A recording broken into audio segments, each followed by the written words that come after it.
en las guerras hay cambios, porque pues finalmente somos humanos y el gran reto de las ciencias sociales es justamente la manera en la que cambia la conducta y hasta la ideología humana, ¿no? Con el paso del tiempo. Por eso dicen que a diferencia de las ciencias exactas y las ingenierías, en las ciencias sociales tenemos el reto de que somos sujetos que observamos el objeto de estudio, pero a su vez el mismo objeto de estudio es un sujeto observable que va cambiando con el paso del tiempo y eso pues nos mueve todas las fórmulas.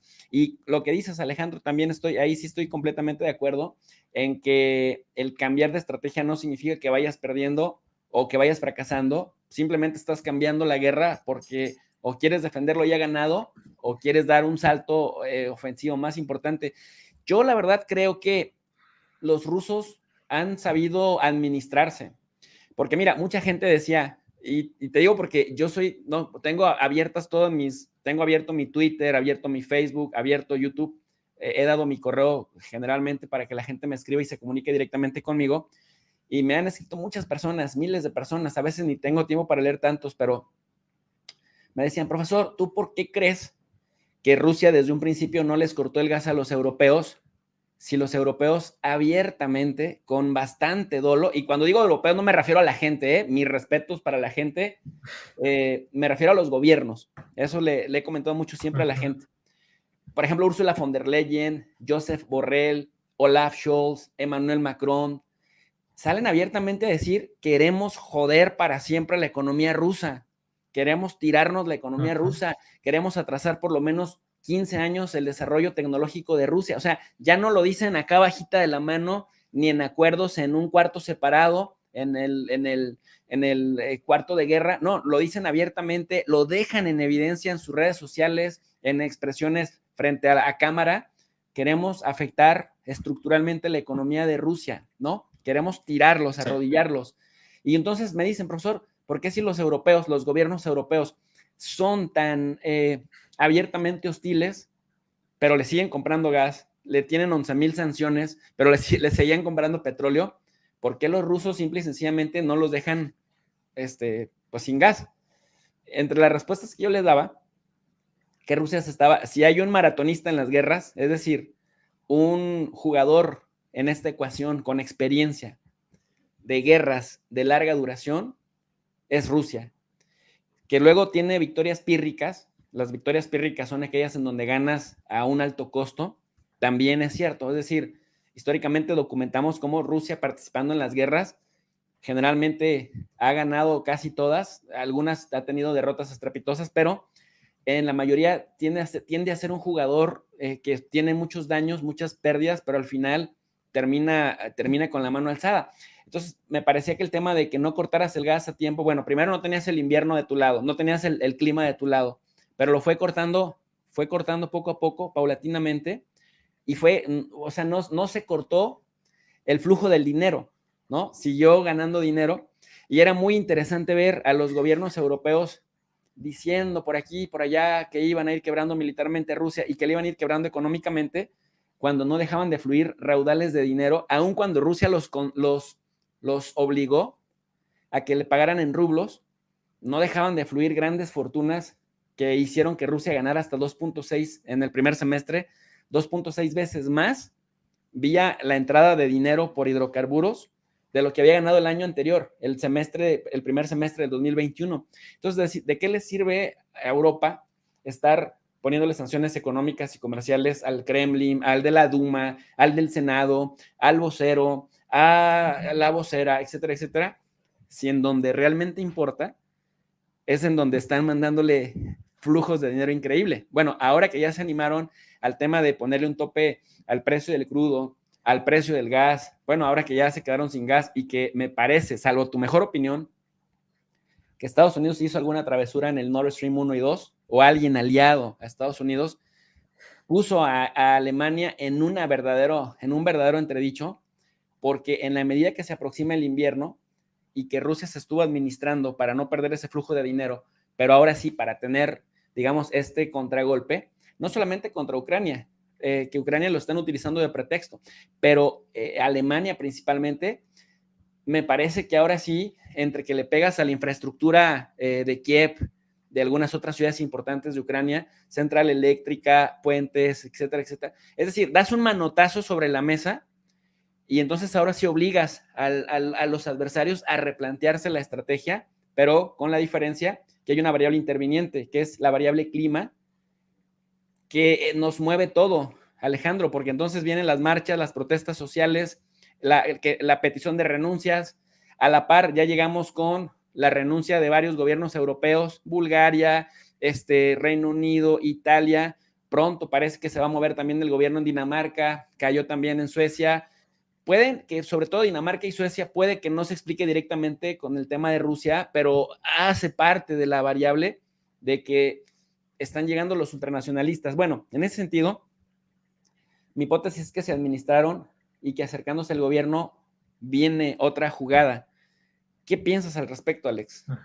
Pues eso es exactamente el tema del que en Europa se está hablando todo el rato, que es, no sé exactamente cómo lo venderán en América Latina, pero aquí la cuestión de dejar de comprar gas a Rusia es una de las principales cosas que se comenta.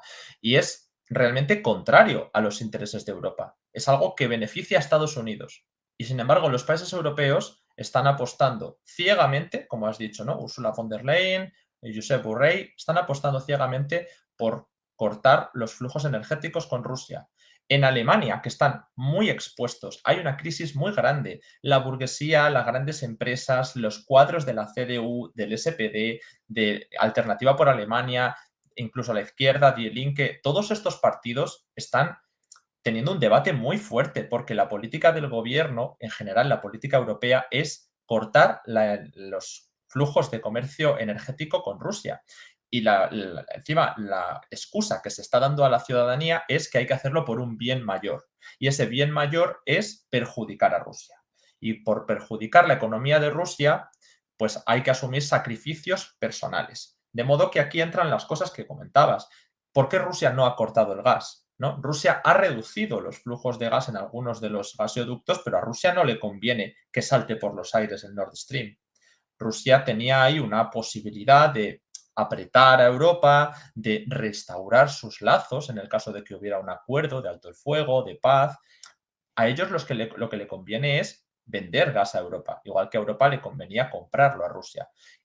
Europa pues, ha aprendido a diversificar de otras fuentes, principalmente bajo la presión de Estados Unidos. Y de hecho, hoy hemos visto como Francia critica bastante el hecho de que por qué tienen que comprar a Estados Unidos el gas natural licuado por un precio desorbitado.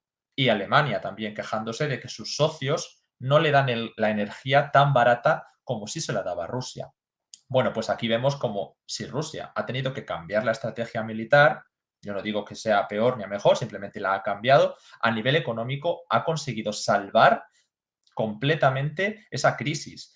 Las sanciones son durísimas y tienen un efecto en la economía de Rusia, pero también en Europa. Y de hecho, Europa está saliendo muy perjudicada porque el invierno en Europa ya está aquí prácticamente, ¿no? Va a llegar en apenas unos meses, mientras que Rusia ha conseguido que otros países del mundo no le hagan ese cerco.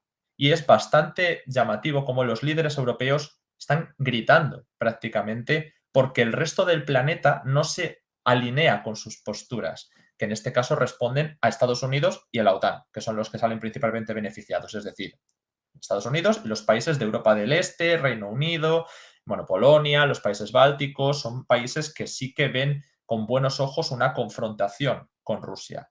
Y los otros países como Francia, Alemania, que siempre han sido intermediarios entre Ucrania y Rusia, han perdido completamente la capacidad de mediar. Y en España, por ejemplo, no hay ningún debate, ¿no? Por eso yo os comento la forma que se ve en Europa, que hay que ir con todo contra Rusia, ¿no? Que es lo que se está vendiendo aquí. Obviamente eso va contra los intereses de los europeos. Y los europeos lo están viendo, están saliendo a protestar, han caído varios gobiernos, no directamente por esto, pero bueno, son dos hechos que están sucediendo. Y además las quejas van contra todos los demás. Hay muchas quejas de que Brasil o Argentina estén apoyando de alguna manera la política de China, Rusia e India, que no están siendo condena contra Rusia o que no está habiendo unas sanciones fuertes. México, por ejemplo, es un país que también se ha abstenido en algunas situaciones y se ha criticado desde Occidente, pero es que en Occidente se permiten criticar todo. Ahora, el último episodio que hemos visto en Europa ha sido con respecto a la OPEP, ¿no? Lo que han acordado Rusia con Arabia Saudí, los países exportadores, productores de petróleo, para reducir todavía más la producción de petróleo, porque esto hace que aumente su precio. Esto significa que produciendo menos, Rusia y Arabia Saudí van a ganar más dinero. Y si ya de por sí el que Europa deje de comprarle energía a Rusia ha hecho que crezcan los precios, luego han bajado un poco, pero es que ahora vuelven a crecer, esto significa que Rusia está ganando dinero, como has explicado bien antes, ¿no? Con toda la crisis energética, Rusia gana dinero y los Emiratos Árabes lo han visto con buenos ojos y las alternativas que son eliminar las sanciones a Irán, a Venezuela, tampoco están sobre la mesa porque en Occidente están aumentando las sanciones contra Irán. Están planteándose, hace nada, Joe Biden estaba, o Anthony Blinken creo que fue, el secretario de Estado, ha ido a la reunión de la Organización de Estados Americanos a condenar a Venezuela, a Cuba y a Nicaragua y hacerlo extensible, ¿no?, a los países que no se alinean con las políticas de Estados Unidos en el mundo.